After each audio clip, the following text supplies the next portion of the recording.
नमस्कार, hot topic में आपका स्वागत है। मैं हूं अखिलेश शर्मा।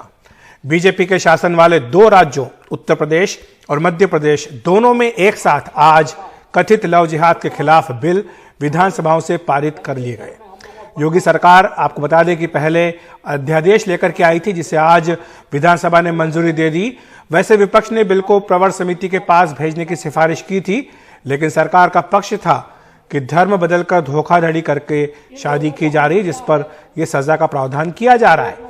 उधर मध्य प्रदेश की बात करें तो वहां पर भी कथित लव जिहाद के खिलाफ धर्म स्वातंत्र विधेयक पेश किया गया, जिसे विधानसभा ने पारित कर दिया।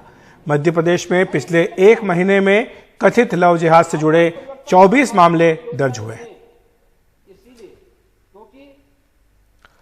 और हमारे साथ हमारे सहयोगी कमाल खान लखनऊ से जुड़ रहे हैं और अनुराग द्वारी जो है वो भोपाल से हमारे साथ जुड़ रहे हैं। कमाल, सबसे पहले मैं आपके पास आना चाहूंगा, जब ये विधेयक इससे आज तो पारित कराया गया, लेकिन अध्यादेश जब लाया गया था तब खासा विरोध किया गया था, कई सारी आवाजें उठी थी। आज जब विधानसभा में आया तो विपक्ष का क्या रुख रहा है? क्या आसानी से बिल पारित करवा लिया गया? नहीं, देखिए, चूंकि उनकी मेजॉरिटी है तो वो ध्वनि मत से उन्होंने पारित करवा लिया। लेकिन इसको प्रवर समिति को भेजने के लिए सेलेक्ट कमेटी को विपक्ष ने कहा था। कांग्रेस और बीएसपी का कहना था कि धर्म परिवर्तन के खिलाफ पहले से कानून मौजूद हैं, इसलिए किसी नए कानून की जरूरत नहीं है।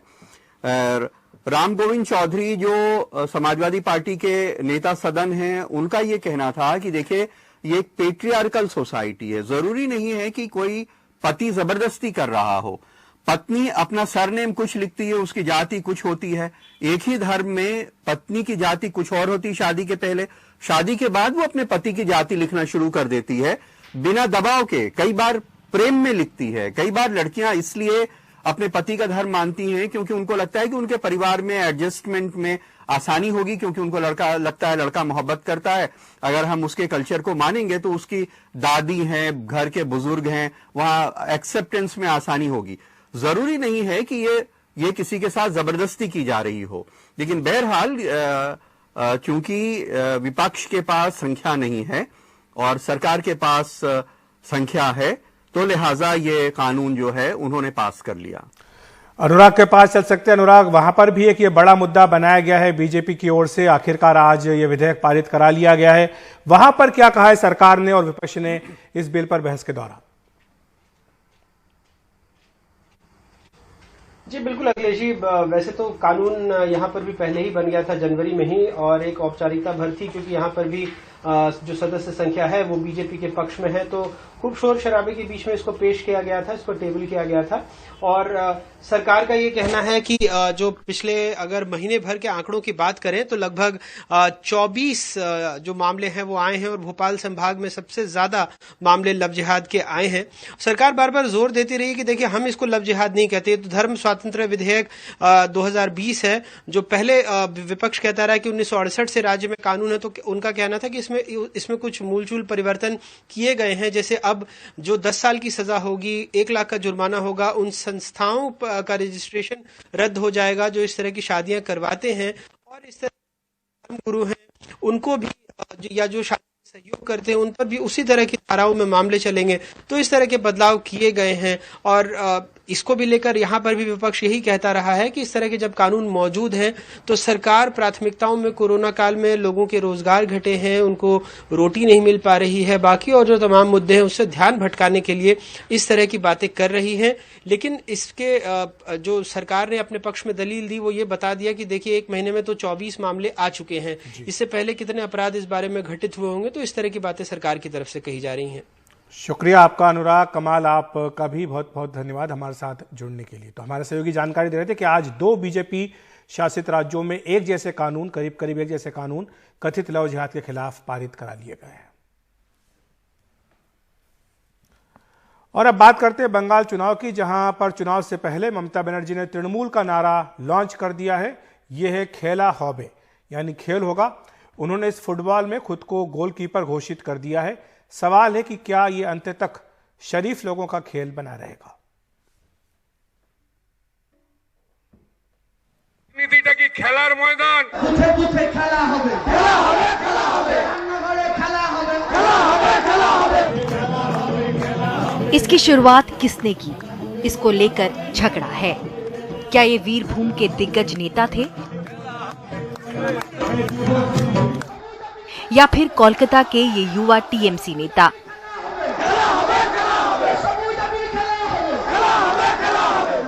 कुछ तो इस नारे को रविंद्रनाथ टैगोर तक से जोड़ रहे हैं। मूल जो भी हो, खेला होबे, यानी खेल होगा, अब तृणमूल का नया नारा है, जिसे ममता बनर्जी ने खुद मंजूरी दी है। খেলা হবে, তাহলে খেলা একটাই হবে 21-এর সাধারণ নির্বাচনে। খেলাটা কি? একদিকে সিপিএম कांग्रेस बीजेपी থাকবে আর একদিকে তৃণমূল कांग्रेस থাকবে। बीजेपी ने फुटबॉल के मुहावरे को आगे बढ़ा दिया है। अगर ममता बनर्जी गोलकीपर हैं, तो बीजेपी के पास बेस्ट स्ट्राइकर हैं, जिनको मालूम है गेंद कैसे नेट तक पहुंचानी है, या फिर वो पूछते हैं कि ये धमकी तो नहीं। खेला होबे खेला होबे खेलो होबे खेलो होबे। क्या राजनीति खेल का मैदान है? हम हैरान हैं। वे क्या खेलेंगे?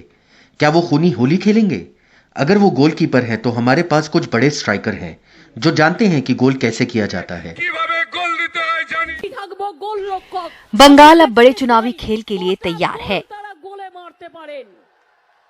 सवाल बस यही है कि क्या ये शरीफों की तरह खेला जाएगा? कोलकाता से मोनीदीपा बनर्जी की रिपोर्ट, एनडीटीवी इंडिया के लिए। अहमदाबाद में भारत और इंग्लैंड के बीच तीसरा टेस्ट मैच आज से शुरू हो गया, लेकिन इसके लिए तैयार भव्य स्टेडियम के उद्घाटन के दौरान यह बात खुली कि इसका नामकरण प्रधानमंत्री नरेंद्र मोदी के नाम पर कर दिया गया है। यानी यह मोटेरा स्टेडियम प्रधानमंत्री मोदी के नाम से जाना जाएगा। इसे लेकर अब सवाल भी उठ रहे हैं।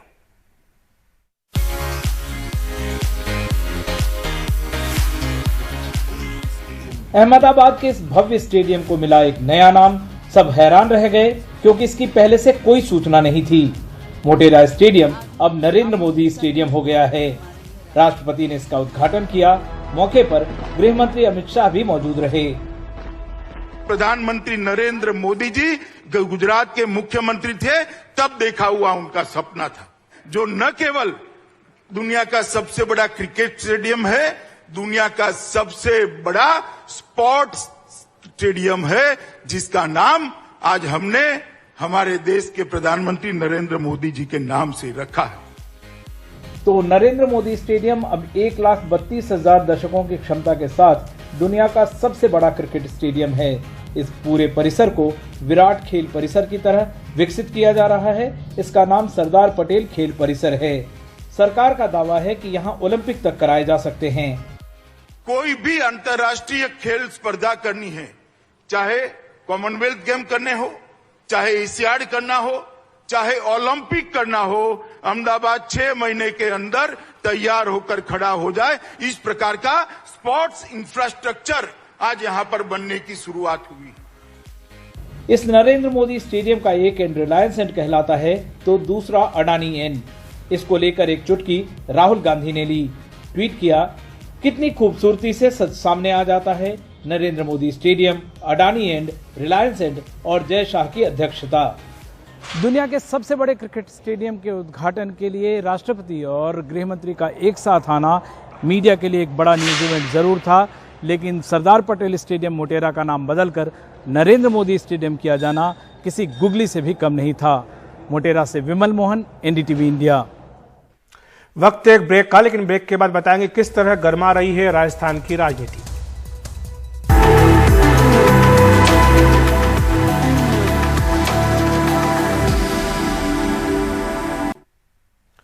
राजस्थान की राजनीति फिर गर्मा रही है। अशोक गहलोत और सचिन पायलट पे तो तनातनी बनी ही हुई है, तो वहीं बीजेपी खेमे में भी सब कुछ कुशल नहीं है।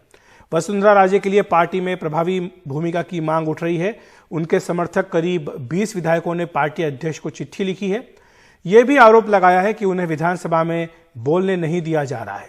वसुंधरा भी लंबे समय बाद जयपुर में है। ऐसे में हालात संभालने के लिए राजस्थान प्रभारी अरुण सिंह भी वहां पहुंचे। वसुंधरा राजे की राजस्थान वापसी, जगह जगह स्वागत और उनके समर्थन में नारे। 3 महीने के बाद राजे वापस राज्य में लौट रही है। और उनके लौटने के साथ ही राजनीतिक हलचल तेज हो गई है। लेकिन वसुंधरा राजे के समर्थक राजस्थान में पहले से सक्रिय दिखाई दे रहे हैं। कोटा में कुछ हफ्ते पहले मीटिंग रख के उन्होंने राजे को मुख्यमंत्री चेहरा बनाने की मांग की थी। लगातार जो पार्टी का स्तर गिर रहा है और गिरावट पार्टी के उसमें आ रही है, उसको लेके लोगों ने चिंतन किया है और सब लोगों ने अपने ये विचार रखे हैं और आने वाले समय में ये तय है कि वसुंधरा राजे सिंधिया का कोई राजस्थान में विकल्प नहीं है। वसुंधरा जी के सामने कोई खेमा खड़ा नहीं हो सकता। किसी को गलतफहमी में और मुगानते में नहीं रहना चाहिए, कोई नहीं हो सकता। वसुंधरा जी सर्वमान्य नेता है और ये चर्चा करके लोग जबरदस्ती अपना कद बढ़ाने की चेष्टा करते रहते हैं, बाकी कुछ नहीं। और हाल ही में 20 विधायकों ने प्रदेश अध्यक्ष को चिट्ठी लिखी है कि उन्हें विधानसभा में विपक्ष की तरफ से बोलने नहीं दिया जा रहा है। ये सारे विधायक वसुंधरा राजे गुट के माने जाते हैं और उनका ये खत लिखना प्रदेश नेतृत्व को चुनौती देने के रूप में देखा जा रहा है। ऐसे में राजस्थान के प्रभारी बने अरुण सिंह अब यहाँ राजस्थान आकर इन सभी मसलों को सुलझाने की कोशिश कर रहे हैं। पार्टी की कोर समिति की मीटिंग में वसुंधरा राजे भी भाजपा दफ्तर पहुंची। बड़े लक्ष्य के लिए काम करना चाहिए और कभी भी व्यक्ति अपने को उठाने के बजाय पार्टी को उठाने का, पार्टी को बढ़ाने का काम करना चाहिए। ये मैं जरूर कहूँगा। वसुंधरा राजे की जयपुर वापसी के पहले उनकी दिल्ली में मुलाकात पार्टी आलाकमान से हो चुकी है और ऐसे में उनके तेवर बहुत तेज नजर नहीं आए। लेकिन 2 बार मुख्यमंत्री रह चुकी राजे को पार्टी हल्के में नहीं ले सकती है, ये भी संकेत उन्होंने दे दिया है। समय तो बदलता रहता है, कभी ऊपर होता है कभी नीचे होता है। ये तो समय का चक्र है कि ऊपर भी जाना होता है तो नीचे भी समय बिताना पड़ता है। इन सब चीजों से अपने को सीखने की जरूरत है। राजस्थान की राजनीति में वसुंधरा राजे दोबारा से सक्रिय होती नजर आ रही है। पार्टी के लिए क्या संकेत है?